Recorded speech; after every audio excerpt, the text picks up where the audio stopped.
İnşallah 3 defa daha olsa 3 kupada kazanmak istedik 15 defa. Çok güzel bir şampiyonat geçiriyoruz. Gelen ile sayı daha da artacak, 12 olacak inşallah. Kervan ve Kemal'e de koşulmak.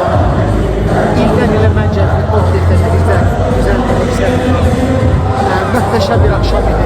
Karabağ Kulübü'ne de geliyorum. Çok güzel burada bir hava yarattılar.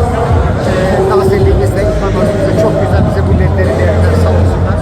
Muhteşem bir bayram yaşadık. Hava da çok güzeldi.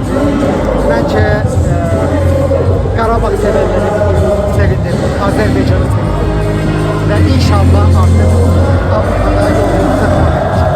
Hedefler değişmeyecek. Hedefler değişmiş. Evet. Elbette indi UEFA'nın vereceği karardan asıldı bir daha. Çünkü ikinci yerden mi başlayır?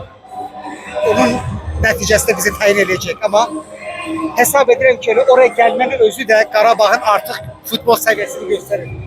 Bilirsiniz Karabağ 32.000 puanla hardaysa Avrupa'nın orta seviyeli kulüpler arasında. Bu hamımız için büyük bir gurur kaynağıdır. Elbette biz çalışacak, daha da inkişaf ettirmeliyiz. Şampiyonlar Ligası'nda ne gözleyebilir Karabağ'da? İnşallah güzel oyunlar gözleyek.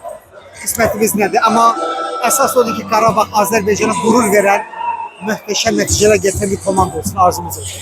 Uğurlar. Sağ olun.